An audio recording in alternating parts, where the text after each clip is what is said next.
আমি রাজনীতি করে ছাত্র রাজনীতি করি। ছাত্র জনতার গণ অভ্যুত্থানে দেশ ছেড়ে পালিয়ে গেলেও মসনদ হারানোর মাত্র এক মাসেই সাবেক প্রধানমন্ত্রী শেখ হাসিনার মাথার উপর এখন শতাধিক হত্যা মামলা। এসব মামলার বেশিরভাগেরই প্রধান আসামি তিনি। ভারতের প্রধানমন্ত্রী নরেন্দ্র মোদীর সঙ্গে মার্কিন প্রেসিডেন্ট জো বাইডেনের ফোনালাপ হয়েছে। বৈশ্বিক এই দুই নেতার ফোনালাপ নিয়ে নতুন এক তথ্য জানা গেছে। আসসালামু আলাইকুম রহমতুল্লাহি ওয়া বারাকাতুহু। সম্মানিত দর্শক, 5ই আগস্ট পালিয়ে যাওয়া শেখ হাসিনার বিরুদ্ধে রয়েছেন 103টি মামলা। সেই মামলার নিষ্পত্তি কিভাবে হবে, কখন হবে, হঠাৎ করে মামলাকে কেন্দ্র করে কিংবা শেখ হাসিনার দেশান্তরকে কেন্দ্র করে এবং ভারত সরকার শেখ হাসিনাকে আশ্রয় দেওয়ার কারণে জো বাইডেন মোদির সাথে কী ফোনালাপ করলেন সে বিষয় নিয়েই থাকছে বিস্তারিত আজকের ভিডিওতে। ধৈর্য সহকারে সম্পূর্ণ ভিডিওটি দেখার জন্য সকলকেই অনুরোধ রাখছি। এরকম নিত্য নতুন ভিডিও পেতে অবশ্যই চ্যানেলটিকে সাবস্ক্রাইব করে পাশে রাখা বেল বাটনটি অন করে দিন। প্রত্যেক মুহূর্তের আপডেট নিউজগুলো পৌঁছে যাবে আপনাদের কাছে।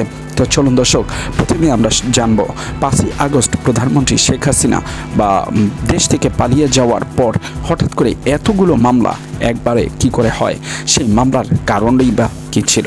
দর্শক, বিস্তারিত সে বিষয়ে বলতে গেলে প্রথমেই বলতে হয় বাংলাদেশ সরকার সাবেক প্রধানমন্ত্রী শেখ হাসিনা আপনারা জানেন যে পিলখানার হত্যাকাণ্ডে কিভাবে নির্মমভাবে মানুষকে গুলি করে হত্যা করেছিল সাধারণ বাংলাদেশের সেনাবাহিনীদেরকে।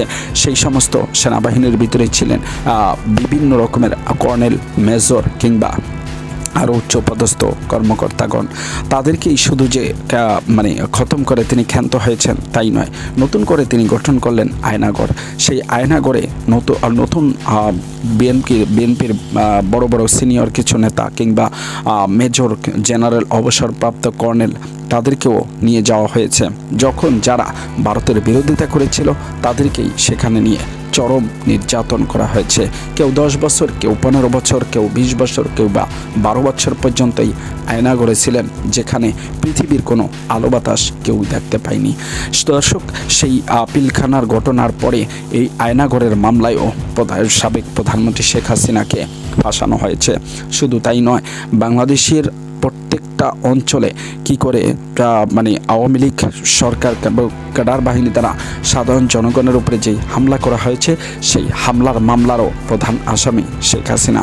শুধু তাই নয়, বা আপনারা জানেন শাপলা চত্বরে হেফাজতে ইসলামের নেতাকর্মীদেরকে কিভাবে প্রকাশ্যে গুলি করে হত্যা করেছেন, যেটির সাক্ষী দিয়েছিলেন মোমেন সাহেব, সেই হত্যা মামলারও প্রধান আসামি শেখ হাসিনা। শুধু তাই নয়, নির্বিচারে গুলি করে আপনারা জানেন যে 10ই অক্টোবর বিএনপির সমাবেশে যাদেরকে হত্যা করা হয়েছে তাদের বিরুদ্ধেও কঠিন যে মামলা হয়েছে সেখানেও প্রধান আসামি শেখ হাসিনা।